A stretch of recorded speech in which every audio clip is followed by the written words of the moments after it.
الشيطان الرجيم من الشيطان الرجيم بسم الله الرحمن الرحيم فاليوم لا تظلم نفس شيئا ولا تجزون إلا ما كنتم تعملون صدق الله العظيم اللهم صل على محمد وعلى آل محمد كما صليت على إبراهيم وعلى آل إبراهيم إنك حميد مجيد اللهم بارك على محمد وعلى آل محمد كما باركت على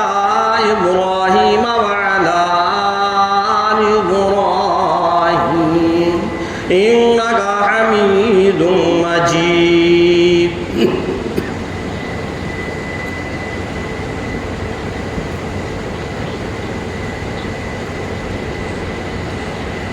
محترم بزرگوں، دوستوں، عزیز ساتھی،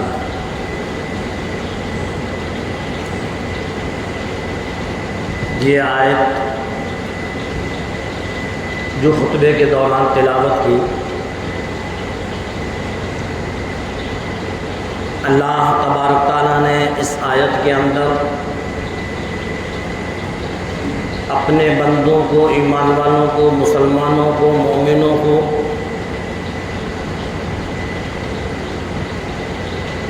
تمام کے تمام انسانوں کو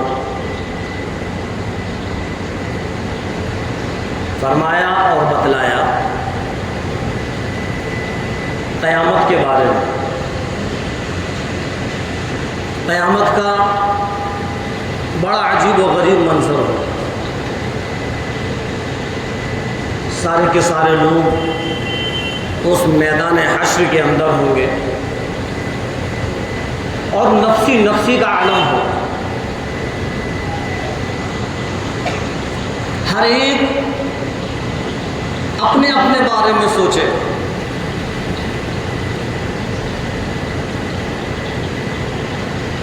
ہر ایک کے دل و دماغ میں بس یہی فکر ہوگی کہ نہ معلوم آج ہمارا فیصلہ جنت کا ہوگا یا جہنم کا ہوگا۔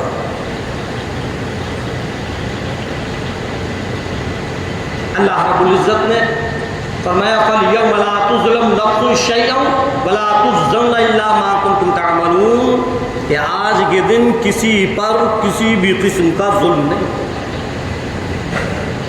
اللہ فرما رہا ہے کہ آج کسی پر کیسا بھی ظلم نہیں ہوگا، اس کو انہی اعمال کی جزا ملے گی جو اس نے دنیا کے اندر کیے ہیں، انہی اعمال کی ان کو سزا ملے گی جو انہوں نے دنیا کے اندر کیے۔ جو اعمال ہم دنیا میں کما کر لے جائیں گے اسی کے مطابق پروردگار عالم فیصلہ کرے گا۔ سورہ زلزال کے اندر صاف صاف پروردگار عالم نے فرمایا فَمَن يَعْمَلْ مِثْقَالَ ذَرَّةٍ خَيْرًا يَرَهُ وَمَن يَعْمَلْ مِثْقَالَ ذَرَّةٍ شَرًّا يَرَهُ، ذرہ برابر بھی اگر نیکی اس کے پاس ہے تو وہ اس کے سامنے کر دی جائے گی، اور ذرہ برابر بھی اگر گناہ ہے تو وہ بھی اس کے ساتھ ہو۔ اللہ کسی پر ظلم نہیں کرے۔ اللہ تبارک تعالیٰ نے اس دنیا کو دار العمل بنایا اور آخرت کو دار الجزا بنایا، اور یہ فرمایا کہ جو اس دنیا کے اندر تم کر لو گے وہی کل قیامت کے دن پاؤ گے۔ دنیا آخرت کی کھیتی ہے، جو ہم بو کر جائیں گے کل وہی ہم کو قیامت کے دن ملے گا۔ اگر نیک اعمال اور نیکیاں بنا کر جائیں گے تو کل ہمارے نام اعمال میں نیکیاں ہوں گی، اور اگر ہم گناہ کر کر گئے تو ہمارے نام اعمال میں گناہ ہوں گے۔ فَمَن يَعْمَلْ مِثْقَالَ ذَرَّةٍ خَيْرًا يَرَهُ وَمَن يَعْمَلْ مِثْقَالَ ذَرَّةٍ شَرًّا يَرَهُ۔ ذرہ برابر بھی اگر نیکی ہے تو وہ سامنے ہوگی، اور ذرہ برابر بھی گناہ ہے تو وہ سامنے ہوگی۔ اللہ رب العزت نے اپنے بندوں کو بتلا دیا کہ دیکھو دنیا بھی تمہارے سامنے ہے، اور آخرت کے بارے میں بتلا دیا کہ آخرت بھی سامنے ہے۔ اب جیسا چاہو کر لو، اگر چاہو تو آخرت کو برباد کر لو، اگر چاہو تو آخرت کو کامیاب کرو۔ آج ہمارا معاشرہ اتنا بگڑ گیا، اتنا بگڑ گیا، اتنی بے حیائی اور بے شرمی آ گئی، عریانیت آ گئی، اور ہم کو ذرہ برابر بھی فکر نہیں، ذرہ برابر۔ اے اللہ کے بندو، اے مسلمانوں، اے مومنوں، آج جو ہم نے سب کچھ دنیا کو سمجھ لیا ہے، ہمیشہ ہمیشہ کی یہ دنیا نہیں ہے۔ ایک دن دنیا کو چھوڑ کر جانا ہے، سب جانتے ہیں، بتلانے کی ضرورت نہیں ہے، سب کو پتا ہے۔ ہزاروں نہیں، لاکھوں کروڑوں لوگ آئے اور چلے گئے، کیا لے گئے؟ سب یہی چھوڑ گئے۔ بڑے بڑے بادشاہ اس زمین پر آئے تو یوں ہی خالی ہاتھ چلے گئے، کچھ بھی نہیں لے گئے، اور ایک دن وہ آئے گا کہ ہم بھی اس دنیا کو چھوڑ کر چلے جائیں گے، کچھ بھی نہیں ہوگا ہمارے پاس سوائے نام اعمال کے۔ یہ دنیا کی دولت، یہ دنیا کا روپیہ، یہ پیسہ، یہ فیکٹری، یہ بنگلہ، یہ گاڑی، سب دنیا کی ہے، دنیا میں رہ جائیں گے۔ چند دن کی یہ دنیا ہے، جس دنیا کو بنانے میں ہم لگے ہوئے ہیں، اس دنیا کی فکر میں ہم لگے ہوئے ہیں، اور جو ہمیشہ ہمیشہ کی زندگی والی جو آخرت ہے اس کی ذرہ برابر بھی ہم کو فکر ہے۔ اللہ نے دماغ دیا ہے، ذرا سوچو، چند دن کے رہنے کی جگہ کو رات اور دن ہم فکر میں لگے ہوئے ہیں، اور جو ہمیشہ ہمیشہ کی رہنے والی جگہ ہے اس کی ذرہ برابر بھی فکر نہیں۔ اور کوئی اگر یہ کہے کہ آخرت جب دیکھیں گے، جب دیکھا جائے گا، دنیا سامنے ہے، تو اللہ کے رسول سرکار دو عالم صلی اللہ علیہ وسلم نے جو فرما دیا وہ بالکل برحق ہے۔ ہمارا ایمان ہے اللہ کے رسول سرکار دو عالم صلی اللہ علیہ وسلم کے فرمان پر، ہمارا ایمان ہے اللہ کے کلام پر۔ جو اللہ کے رسول سرکار دو عالم صلی اللہ علیہ وسلم فرما رہے ہیں کہ آخرت کی فکر کروں، آخرت کی تیاری کروں، دنیا سے ہٹ کر جب ہم آخرت میں جائیں گے تو اس آخرت میں ہمارا کیا معاملہ بنے گا اس کی فکر کرو۔ لیکن ہم بالکل بے فکر بیٹھے ہوئے، بالکل بے فکر۔ دنیا میں ہم نے اپنا دل اتنا لگایا، اتنا لگایا، اتنا لگایا کہ دنیا کے بن کے رہ گئے۔ ہم نے دنیا کو اپنے دل کے اندر اتنا پیوست کر لیا کہ اب آخرت کی فکر کرنے کی ہم کو فرصت نہیں۔ جو چند دن کی زندگی ہے، چند دن کی، اس کی ہمیں اتنی فکر ہے، اور جہاں ہمیشہ ہمیشہ والی زندگی ہے اس کی بالکل فکر نہیں۔ کیسے ہم مسلمان ہیں؟ علماء کرام سمجھا رہے، مسجد کے امام سمجھا رہے، اللہ کے رسول سرکار دو عالم صلی اللہ علیہ وسلم کی روایتوں کو، حدیث پاک کو بیان کیا جا رہا ہے، لیکن ہم اتنے ڈھیٹ بن گئے ہیں کہ ادھر سنتے ہیں اور ادھر نکال دیتے ہیں۔ میرے عزیزوں، میرے دوستوں، میرے نوجوانوں، ہوش میں آؤ، ہوش میں آؤ، اس آخرت کی فکر کرو جو ہمیشہ ہمیشہ کی زندگی۔ دنیا کی زندگی تو کٹ جائے گی جیسے بھی کٹے گی، لیکن آخرت کی زندگی وہ ہمیشہ ہمیشہ والی زندگی ہے۔ خدا نہ کرے ہماری بدعمالیوں کی وجہ سے اگر پروردگار عالم نے جہنم کا فیصلہ کر دیا تو اس جہنم سے نکالنے والا کوئی نہیں ہے جب تک کہ پروردگار عالم نہ چاہے۔ رات اور دن سنتے ہیں لیکن اثر ہی نہیں ہوتا۔ جب تک ہم مسجد میں بیٹھے ہوئے ہیں تب تک تو ہم کہتے ہیں ہاں بہت اچھا، حضرت نے بہت اچھا بیان کیا، بہت بہتر بات بتلائی، ہاں دنیا تو بالکل بیکار ہے، دنیا کی اب ہم فکر نہیں کریں گے، آخرت کی فکر کریں گے۔ اور جہاں مسجد سے باہر قدم نکلا اور جہاں دنیا کی رنگینیوں کو ہم نے دیکھا اور جہاں دنیا کی دنیا کی زیب و زینت کو ہم نے دیکھا، بس کیا حضرت نے بتلایا تھا، کیا مولانا نے فرمایا تھا، کیا قرآن حدیث کے بارے میں بتلایا تھا، سب ذہن سے نکل گیا۔ اللہ کے بندو ذرا سوچو، اب سمجھانے کے لیے آسمان سے کوئی فرشتہ نہیں آئے گا، سمجھ میں آئے گا؟ ہم اور آپ کو سمجھانے کے لیے آسمان سے کوئی فرشتہ نہیں اترے گا۔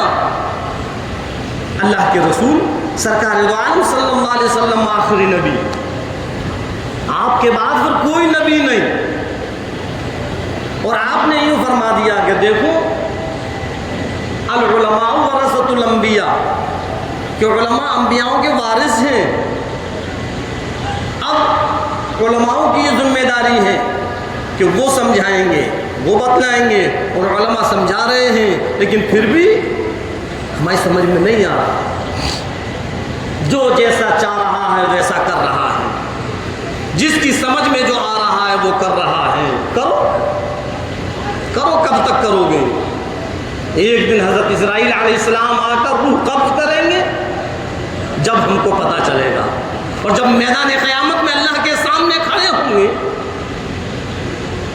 اور جب اللہ کے رسول سرکار دو عالم صلی اللہ علیہ وسلم فرما دیں گے ہٹاؤ میں ان کے چہروں کو دیکھنا نہیں چاہتا، تب ہم کو افسوس ہوگا، ہائے ہم نے یہ کیا کر لیا۔ علماء کی بات کو ہم نے نہیں مانا، علماء سمجھاتے تھے لیکن پھر بھی ہم سنی انسنی کر دیا کرتے تھے۔ لیکن میرے عزیزوں، اس وقت کا پچھتانا کام نہیں آئے گا۔ یہ دنیا ہے دار العمل، اسی دنیا میں رہ کر ہمیں آخرت کی فکر کرنا ہے۔ ہاں، اسی دنیا میں رہ کر ہم کو نیک عمل کرنا ہے۔ آج جو ہمارا معاشرہ جو بگڑ گیا ہے، اس بگڑے ہوئے معاشرے کو صحیح کرنے کی ہمیں فکر کرنا ہے کہ کس طریقے سے ہمارا معاشرہ صحیح ہو جائے۔ اور کوئی بھی پورا معاشرہ صحیح کرنے کی فکر نہیں کر سکتا، لیکن صرف اپنے گھر کو صحیح کرنے کی فکر کر سکتا ہے۔ صرف اپنے گھر کی ہم فکر کریں کہ ہمارے گھر کا معاشرہ صحیح ہو جائے۔ جب سارے کے سارے اپنے اپنے گھر کی فکر کریں گے انشاءاللہ سارا معاشرہ صحیح ہو جائے۔ آج ہم اور آپ اپنے گھروں کے اندر دیکھیں کیسی بے دینی پھیلی ہوئی ہے، کیسی بے حیائی کا عالم بنا ہوا ہے، کیسی بے شرمی ہمارے گھروں کے اندر ہے۔ وہی باپ بیٹھا ہوا ہے وہیں اماں جان بیٹھی ہوئی ہیں، وہیں جوان بہن جوان بیٹی بیٹھی ہوئی ہیں، اور ہم اپنے موبائلوں میں سیریلوں میں لگے ہوئے ہیں، اور ایسی ایسی عریانیت والی تصویریں آتی ہیں جن کو دیکھ کر نظر نیچی ہو جانی چاہیے۔ لیکن آج انہی تصاویر کو، انہی موویوں کو، انہی ناٹکوں کو ہماری بہن دیکھ رہی ہے، ہماری بیٹی دیکھ رہی ہے، ہمارے بھائی دیکھ رہے ہیں، ہم اور ہمارے اولاد سب اسی کے اندر منہمک۔ پورا گھر ہم نے بے حیائی اور بے شرمی سے لاد کر رکھ دیا۔ کون فکر کرے گا اس کی؟ ہم خود اپنے گھر کی فکر کریں۔ جب سب اپنے اپنے گھر کی فکر کریں گے انشاءاللہ سارا کا سارا معاشرہ صحیح ہو جائے گا۔ اور فکر کرنا ہے، اگر نہیں کریں گے تو کل قیامت کے دن پھر سرکار دو عالم صلی اللہ علیہ وسلم کو کیا شکل دکھلائیں گے ہم اپنی؟ نبی کریم صلی اللہ علیہ وسلم کے سامنے کس چہرے کو لے کر جائیں گے ہم؟ اگر آپ صلی اللہ علیہ وسلم نے اگر پوچھ لیا کہ تمہارے گھروں کے اندر یہودی اور نصاراؤں کے طریقے چل رہے تھے، تم کو ذرہ برابر بھی فکر نہ ہوئی؟ کیا تم کو میری محبت کا خیال نہیں آیا؟ کیا جواب دیں گے؟ کیا جواب ہوگا؟ ہمیں آج اسی دنیا میں رہ کر ہمیں اس کی فکر کرنا ہے کہ کس طریقے سے اپنے گھروں سے اس بے حیائی کو ختم کیا جائے، اس عریانیت کو ختم کیا جائے، اس بے شرمی کو ختم کیا جائے۔ مطلب ہماری بہن بیٹیاں ایسے ایسے باریک لباس پہن رہی ہیں، اتنے تنگ لباس پہن رہی ہیں، باپ بھی دیکھ رہا ہے، بیٹا بھی دیکھ رہا ہے، بھائی بھی دیکھ رہا ہے، سب دیکھ رہے ہیں، کسی کو فکر نہیں ہے، کسی کو فکر نہیں۔ خدا کی قسم کل قیامت کے دن اس باپ سے بھی سوال ہوگا، اس بھائی سے بھی سوال ہوگا، اور اس بیٹے سے بھی سوال ہوگا کہ تم نے سمجھایا نہیں اپنی بیٹی کو، تم نے سمجھایا نہیں اپنی بہن کو، تم نے سمجھایا نہیں اپنی اماں جان کو کہ اتنے باریک اور اتنے تنگ لباس پہن کر نکلا کرتی تھی۔ تمہاری بے حیائی اور بے شرمی کا اتنی غیرت تمہیں نہیں آئی، اتنی بے حیائی بے شرمی لاد لی کہ ذرہ برابر بھی کبھی تم نے سمجھانے کی ہمت نہیں کی۔ کیا جواب دیں؟ آج ہم نے پورا معاشرہ بگاڑ کر رکھ دیا۔ میرے عزیزوں، میرے دوستوں، میرے نوجوان ساتھیوں اور میری ماں اور بہنوں، یہ دنیا ہمیشہ ہمیشہ کی جگہ نہیں ہے، ہمیشہ ہمیشہ والی جگہ تو آخرت کی ہے۔ غیروں کو دیکھ کر، موبائلوں کے اندر سیریلوں کو دیکھ کر، موبائلوں کے اندر موویوں کو دیکھ کر ہم ان کے طریقے کو نہ اپنائیں، ہم ان کے لباسوں کو نہ اپنائیں۔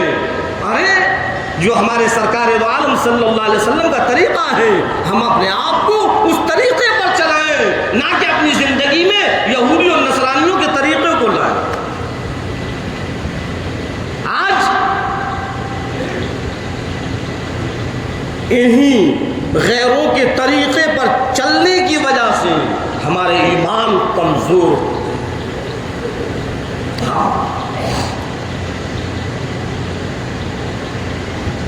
ذرہ برابر بھی ہمیں آخرت کی فکر نہیں ہے۔ جاگو اے مسلمانوں، جاگو اور اس آخرت کی فکر کرو کہ کس طریقے سے ہماری آخرت کامیاب ہو جائے۔ دنیا کی زندگی تو چند دن کی ہے، ختم ہو جائے گی۔ اللہ کے رسول امام الانبیاء محبوب کبریا مدنی کریم صلی اللہ علیہ وسلم تشریف فرمائے، صحابہ کرام بھی بیٹھے ہوئے، ارشاد فرمایا مدنی کریم صلی اللہ علیہ وسلم نے کہ صحابیوں بتلاؤ تم اپنی زندگی کی کتنی امید کرتے ہو؟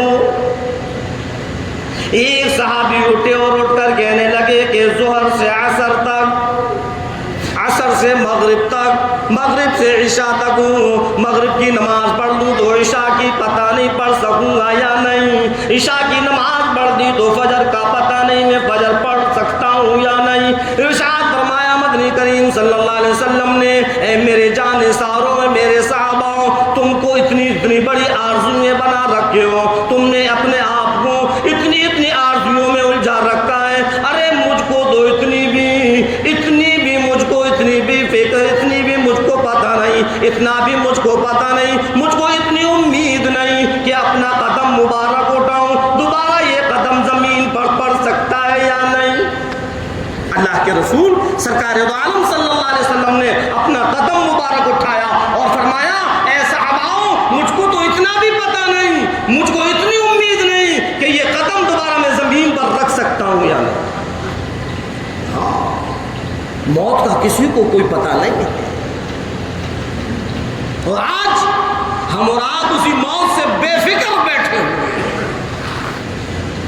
ارشاد فرمایا مدنی کریم صلی اللہ علیہ وسلم نے، ایک سجدہ کرنے کے بعد دوسرے سجدے کا بھروسہ نہیں،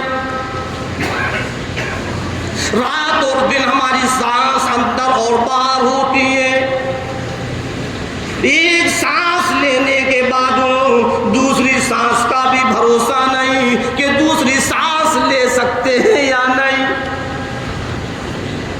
نہ معلوم کب وقت آ جائے اور کب چلنا پڑ جائے۔ ہاں، اور ہم اتنے بے فکر بیٹھے ہوئے ہیں کہ آخرت کی ہمارے پاس کوئی تیاری ہے ہی نہیں۔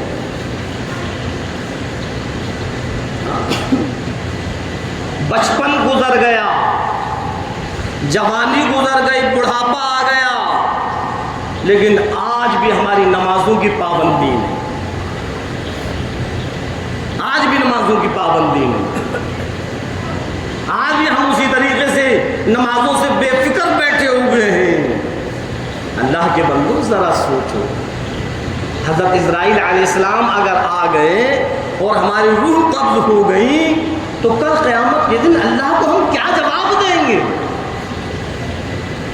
اللہ کے رسول امام الانبیاء سرکار دو عالم صلی اللہ علیہ وسلم، جو میرے نبی تیرے نبی، ساری کی ساری کائنات کے نبی، حال یہ ہے،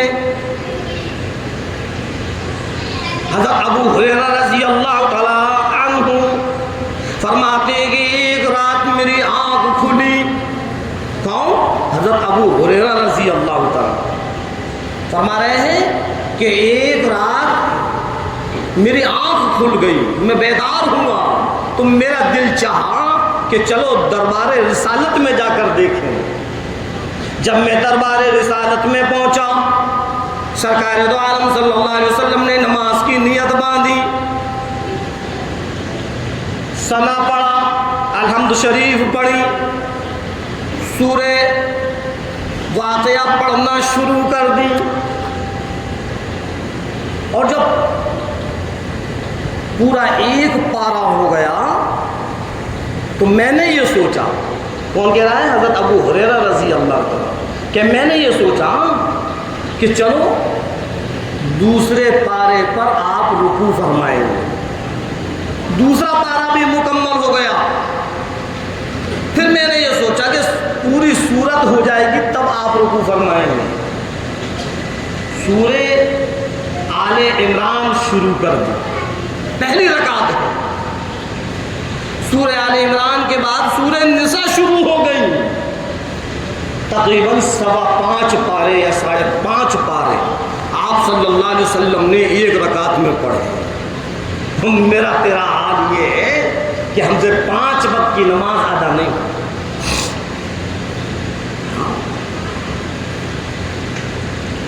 آپ جبکہ آپ امام الانبیاء ہیں، تمام نبیوں کے امام ہیں، اور اللہ کے بعد جو دوسرا مقام ہے وہ سرکار دو عالم صلی اللہ علیہ وسلم کا ہے، اس کے بعد بھی آپ اتنے فکر مند رہا کرتے تھے کہ جب رات میں آپ نماز کو ادا کیا کرتے تھے تو اتنی لمبی رکعتیں پڑھا کرتے تھے، ایک رکعت میں 5.25 یا 5.5 پارے کا پڑھنا، کتنی لمبی رکعت، آپ کے پاؤں مبارک پر ورم آ جایا کرتا تھا۔ حضرت عائشہ صدیقہ رضی اللہ تعالیٰ عنہ فرماتی ہیں میں نے فرمایا، میں نے کہا، میں نے عرض کیا اللہ کے نبی آپ تو بخشے بخشائے ہیں، آپ امام الانبیاء ہیں، آپ اتنی لمبی لمبی رکعتیں کیوں پڑھتے ہو کہ آپ کے پاؤں مبارک برفرم آ جاتا ہے؟ فرمایا مدنی کریم صلی اللہ علیہ وسلم نے، اے عائشہ کیا میں اللہ کا شکر گزار بندہ نہ بنوں؟ کیا فرما رہے ہیں؟ اے عائشہ کیا میں اللہ کا شکر گزار بندہ نہ بنوں؟ اور آج میرا تیرا حال یہ ہے کہ 5 وقت کی نماز صحیح طریقے سے ہم سے ادا نہیں ہو رہی۔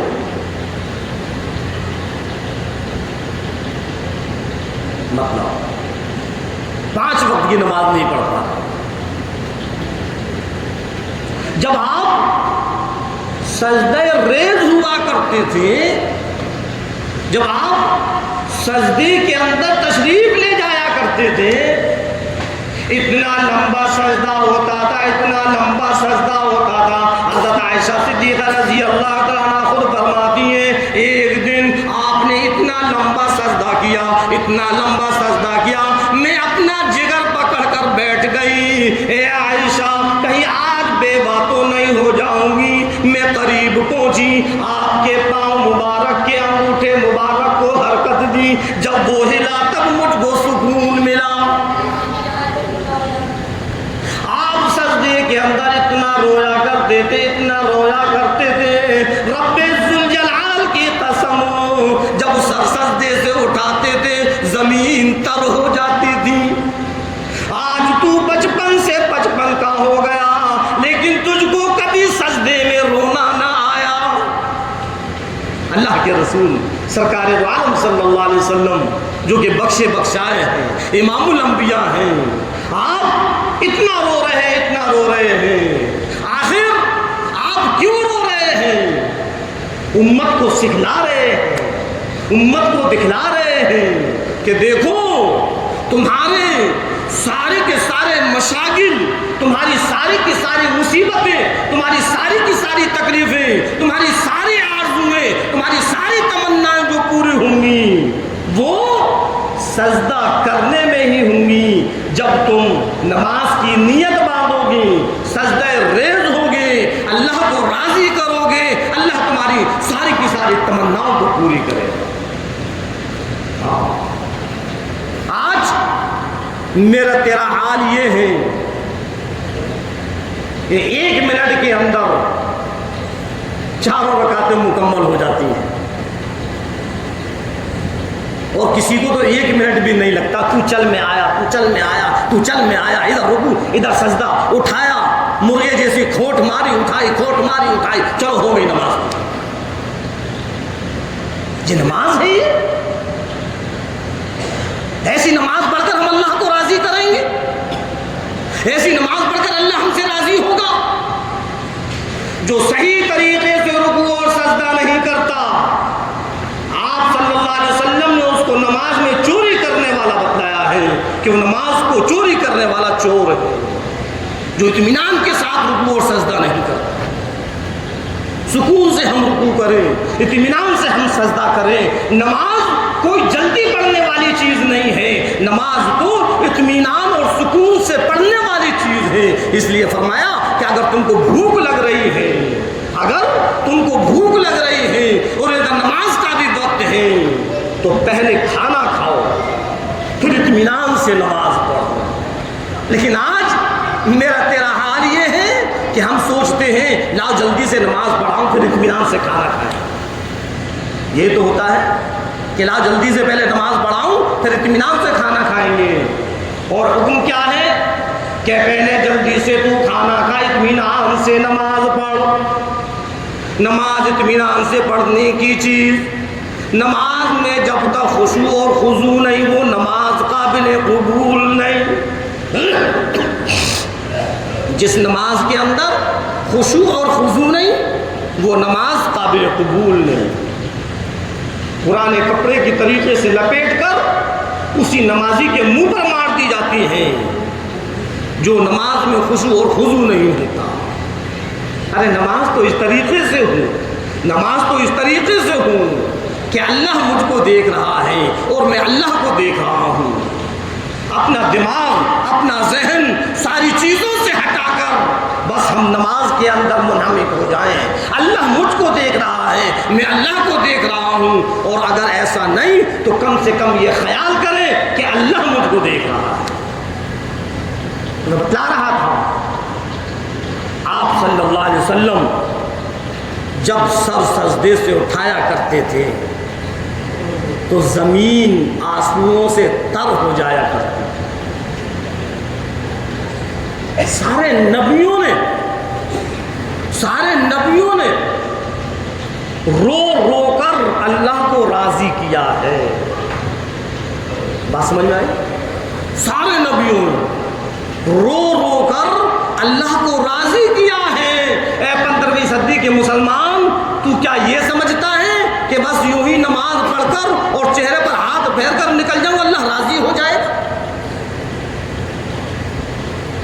نماز پڑھ کر دعائیں مانگنا، رو رو کر اللہ کو راضی کرنا، یہ نبیوں کی سنت ہے،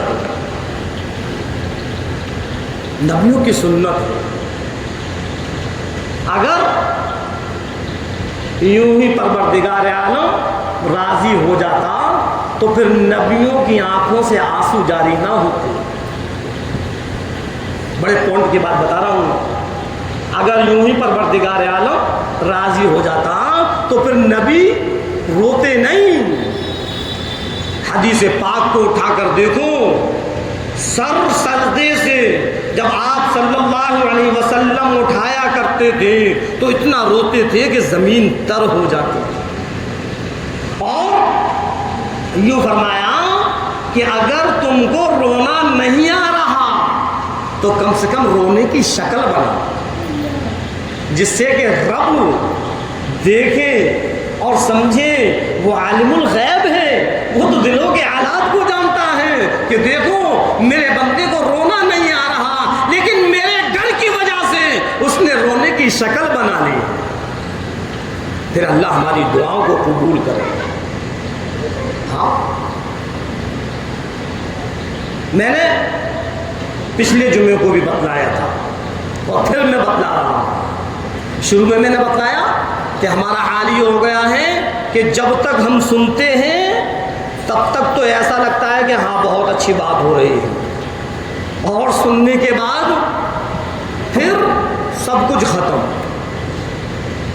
سمجھایا تھا میں نے کہ جمعے کی نماز میں 14 رکعتیں ہیں، جمعے کی نماز میں 14 رکعتیں ہیں۔ 14 رکعت پڑھ کر ہم یہاں سے نکلے، ہمارا ایمان اتنا مضبوط نہیں ہے جو کہ سنت و نوافل گھر جا کر پڑھ سکیں۔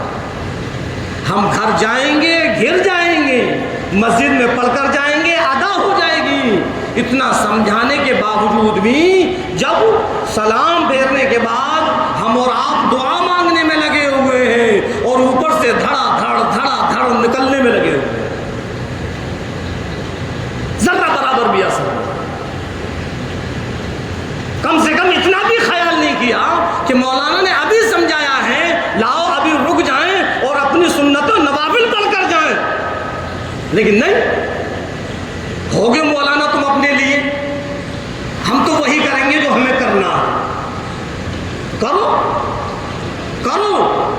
کل جب اللہ کے سامنے کھڑے ہو گئے تو مولوی تو کہہ دے گا پروردگار عالم ہم نے تو ان کو سمجھایا تھا لیکن یہ باز نہیں آئے، ان کی سمجھ میں نہیں آیا۔ مولوی اپنی بات کہہ کر بری ہو جائے گا، پھر اللہ کو ہم اور آپ کیا جواب دیں گے؟ سوچا ہم نے؟ ارے جب ہم نماز پڑھنے کے لیے آئے ہیں، جب ہم نے اتنا وقت نکالا ہے تو 10 منٹ 5 منٹ اور نکال لیں گے تو کتنا بھاری نقصان ہوگا۔ اطمینان سے سنتیں پڑھیں، اطمینان سے نوافل پڑھیں اور اطمینان سے پھر دعا مانگیں، اور دعا مانگ کر اپنے رب کو راضی کریں۔ جب رب راضی ہوگا سارے مسئلے آسان ہو جائیں گے۔ ہر مسلمان کی زبان پر یہ الفاظ تو ہے، ہائے پرے پریشانی، ہائے پریشانی، ہائے پریشانی، ماحول بگڑ گیا، ماحول یوں ہو گیا، ایسا معاملہ بن گیا، ایسی پریشانیاں آ گئیں، ایسے ظلم و ستم ہو رہے ہیں، سب کی زبان پر یہ ہے، لیکن کبھی یہ ہمارے دل و دماغ پر بات نہیں آئی کہ لا رب کو راضی کرے. کیا رب راضی ایسے ہی ہو جائے گا کہ بس نماز پڑھی، 2 رکعت پڑھی اور نکل گئے؟ ارے اللہ کو راضی کرنا ہے دعاؤں کے ذریعے، ہاں، رو رو کر، اپنی توباؤں کے ذریعے، اپنی معافی تلافی کر کر، اپنے گناہوں کی معافی تلافی کر کر، اپنے گناہوں کو، اپنی خطاؤں کو، اپنی لغزشوں کو اللہ کے سامنے رکھیں اور عاجزی اور انکساری کریں، روئیں، اے اللہ ہمارے گناہوں کو معاف فرما. اور پھر جو ہم اللہ سے مانگیں گے اللہ وہ دے گا. لیکن ہم اتنے ڈھیٹ بن گئے ہیں کہ بس مولوی صاحب جو آپ کو کہنا ہے کہو، ہم سنیں گے لیکن کریں گے اپنے من کی. کرو. حضرت اسرائیل علیہ السلام آئیں گے اور جب روح قبض ہوگی اور جب اللہ کے سامنے جائیں گے تب پتہ چلے گا. جیسی کرنی ویسی بھرنی، نہ مانے تو کر دے، اور جنت بھی ہے اور جہنم بھی ہے، نہ مانے تو مر کر دے، سب سامنے آ جائے گا. بڑی خطرناک ہے وہ جہنم. ابھی ہم نے اور آپ نے سمجھا نہیں ہے کہ وہ جہنم کیا ہے، بس اپنی منمانی میں لگے ہوئے ہیں. اگر کوئی سمجھا رہا ہے ہم سے بڑا ہے اور وہ ہم کو سمجھا رہا ہے تو ہم اس کو بیوقوف سمجھتے ہیں. ارے کہنے دو، بکنے دو جو بک رہا ہے، ہمیں جو کرنا ہے وہ ہمیں کرنا ہے. یہ حال ہے. ہاں، اور کچھ تو ایسے بدتمیز ہیں جو کہ اگر سمجھا رہا ہے تو پلٹ کر اس سمجھانے والے کو جواب بھی دے دیتے. ایسا ماحول بگڑ گیا. ہم اپنی آخرت کو برباد کر رہے ہیں. دنیا بتلایا تھا میں نے شروع میں کہ چند دن کی ہے، ختم ہو جائے گی. اس کے بعد پیارو جب آخرت کی زندگی شروع ہوگی، جب پتہ چلے گا، میدان حشر میں کھڑے ہوں گے، افسوس کریں گے، لیکن وہاں افسوس کرنا کام نہیں آئے گا.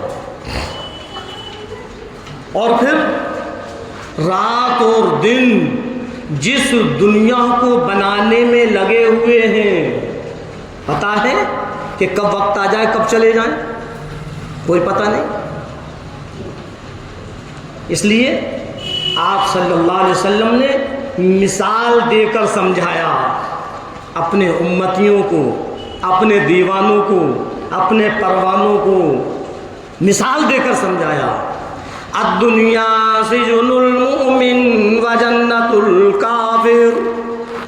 کتنی بہتر مثال دی. ارشاد فرمایا مدنی کریم صلی اللہ علیہ وسلم نے الدنیا سجن المؤمن و جنت الکافر، کہ دنیا ایمان والے کے لیے قید خانہ ہے. سمجھ؟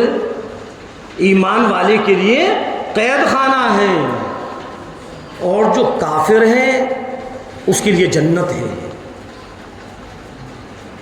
ایسی مثال آپ نے دی کہ اگر کوئی پریشانی، کوئی وجہ سے جیل کے اندر جانا پڑ جائے، اللہ نہ کرے ہم اور آپ میں سے کوئی جیل کے اندر جائے، جو قیدی جیل کے اندر ہے ان سے پوچھو کہ کیسا حال ہے.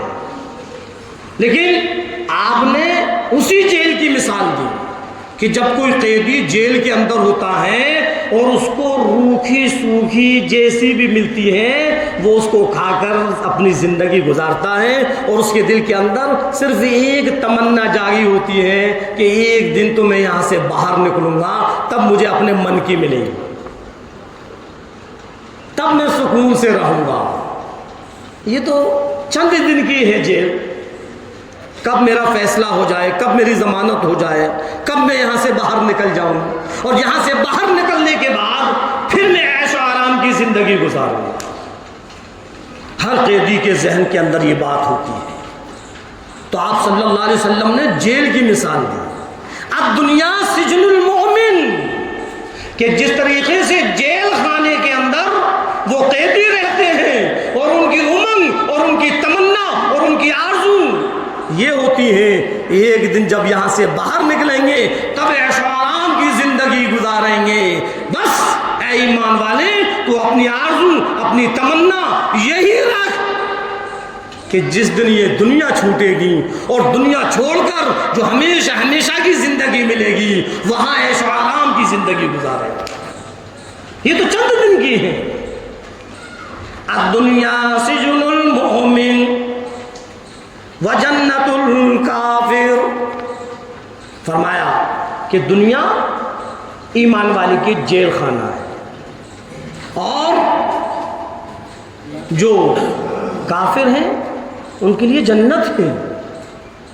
اب ان کی بلڈنگیں دیکھ کر، ان کی فیکٹریاں دیکھ کر، ان کے عیش و آرام کو دیکھ کر کبھی ہمارے دل کے اندر یہ بات نہ آئے کہ ہماری بھی ایسی فیکٹریاں ہوں، ہماری بھی ایسی بلڈنگیں ہوں، ہمارے بھی ایسے مکانات ہوں۔ کیوں؟ وہ صرف دنیا کے لیے ہیں۔ اے اللہ کے بندو، اللہ تبارک تعالیٰ نے تو ایمان والے کے لیے ایسے محل تیار کیے ہیں، ایسے محل بنائے ہیں کہ دنیا کے اندر کوئی اس کا وہم و گمان بھی نہیں کر سکتا۔ ہاں، ایسے ایسے محل۔ اور یوں فرمایا سرکار دو عالم صلی اللہ علیہ وسلم نے کہ اگر اپنے ایمان کو رائی کے دانے کے برابر بھی ہم بچا کر دنیا سے لے جائیں گے تو اللہ کل آخرت میں جنت میں محل دے گا، باغات دے گا، نہریں دے گا اور دنیا سے 10 گنی بڑی جنت کا مالک بنا دے گا۔ یہ دنیا کیا ہے؟ آنکھ بند کری اور ختم، وہ ہمیشہ ہمیشہ کی زندگی ہے۔ ہاں، ایمان والے کے لیے اللہ رب العزت نے رکھی۔ اللہ کے رسول سرکار دو عالم صلی اللہ علیہ وسلم اپنے امتیوں کو، اپنے دیوانوں کو، اپنے پروانوں کو سمجھا رہے ہیں، بتلا رہے ہیں۔ اور یوں فرمایا مدنی کریم صلی اللہ علیہ وسلم نے،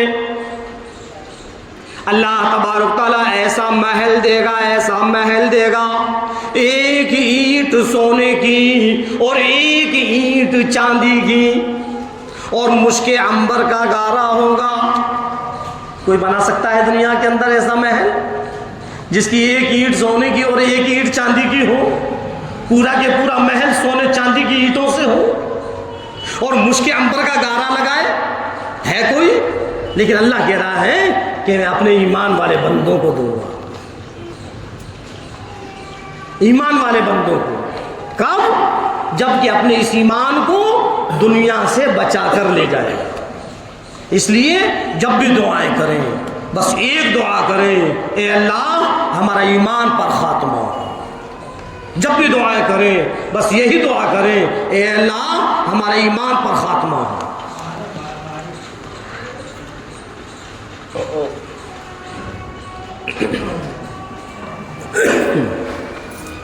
جب ایمان پر خاتمہ ہوگا تو اللہ تبارک تعالیٰ جنت دے گا اور جنت کے اندر پھر وہ محل دے گا جس کی ایک اینٹ سونے کی اور ایک اینٹ چاندی کی اور مشک عنبر کا گارا ہوگا۔ اور یوں فرمایا مدنی کریم صلی اللہ علیہ وسلم نے، ایک محل ایسا ہوگا، ایسا ہوگا، اتنا بڑا محل ہوگا، اتنا بڑا محل ہوگا جس کے اندر 70,000 کمرے ہوں گے۔ گنتی لگا سکتے ہیں ہم اور آپ؟ 70,000 کمرے۔ اور اگر ہم یہ سوچیں کہ ارے ہاں ایسا بھی ہو سکتا ہے، نہیں، سرکار کا فرمان ہے اور آپ کے فرمان میں اگر ہم نے شک اور شبہ بھی کیا تو ایمان ختم ہو جائے گا. کبھی ہمارے دل و دماغ میں یہ بات نہیں آئے کہ ایسا بھی ہو سکتا ہے, اتنا بڑا محل ہوگا کہ 70,000 کمرے ہوں گے. آپ نے فرما دیا بغیر دیکھے, بغیر سوچے اور بغیر سمجھے آپ کے فرمان پر یقین کرنا ہے. حضرت ابوبکر صدیق رضی اللہ تعالیٰ نکل کر جا رہے ہیں. دشمنان اسلام میں سے ایک نے کہا اے ابو بکر ذرا یہ بتلاؤ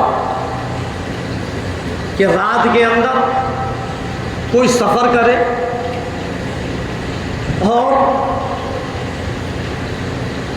بیت المقدس تک جائے, پھر وہاں سے آسمانوں تک جائے اور وہ لوٹ کر آ جائے اور بستر گرم رہے, دروازے کی کنڈی ہلتی رہے, ایسا بھی ہو سکتا ہے؟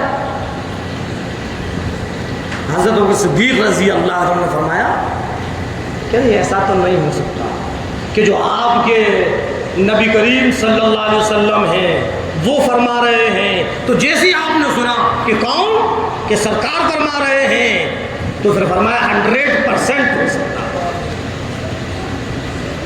جبکہ حضرت صدیق رضی اللہ عنہ نے ابھی سرکار کی زبان سے نہیں سنا, صرف اس دشمنان اسلام نے بتلایا تھا کہ نبی سمجھا رہے ہیں, معراج کا واقعہ بتلا رہے ہیں.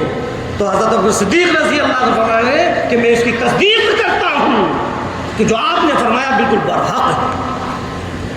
تو آپ صلی اللہ علیہ وسلم کا فرمان جب ہم اور آپ کے سامنے آئے, ذرہ برابر بھی شک اور شبہ نہ ہو, ایمان ختم ہو جائے گا.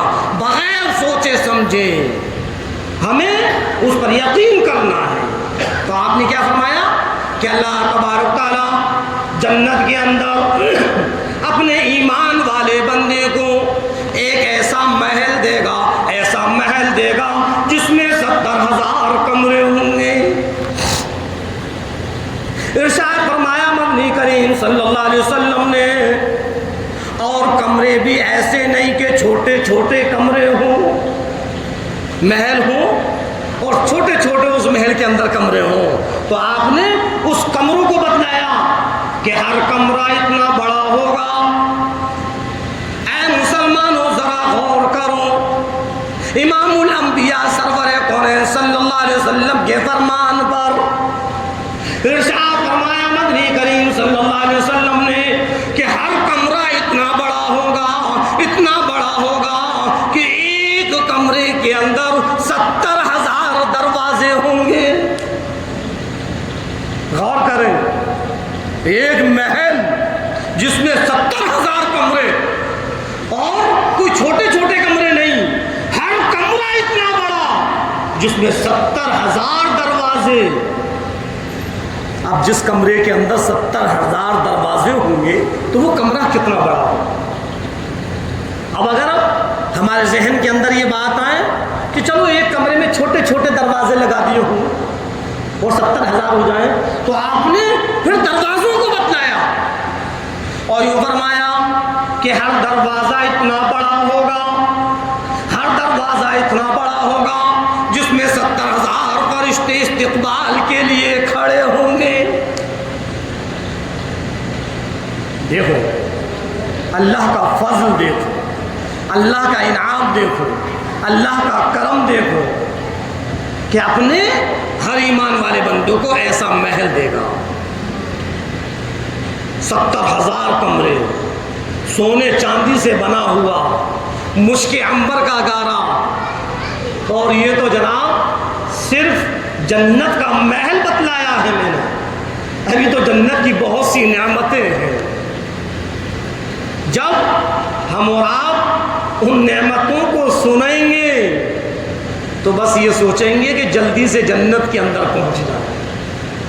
لیکن میرے پیاروں, میرے عزیزوں, میرے دوستوں, جنت جب ملے گی جب دنیا کے اندر ہم اس جنت کو بنانے کی فکر کریں, اپنے اعمالوں کو بنائیں گے.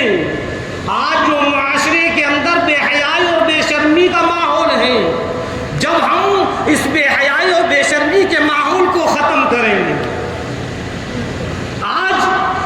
ہماری زندگیوں کے اندر یہودیوں کا طریقہ ہے، جب ہم اس طریقے سے اپنی زندگیوں سے اس طریقے کو ہٹائیں گے، آج جو ہم اللہ کے احکاموں سے الگ ہیں، جب ہم اللہ کے احکاموں پر چلیں گے، اللہ کے فرائضوں کو ادا کریں گے، نماز کی پابندی کریں گے، اور اللہ نے اگر ہم کو مال اور دولت دیا ہے تو اس میں جو دوسروں کے حقوق ہیں، جب ہم ان حقوقوں کو ادا کریں گے، تب اللہ وہ جنت اور اس جنت کے اندر جو محل دے گا۔ اور یہ فکر ہمیں دنیا کے اندر رہ کر کرنا ہے۔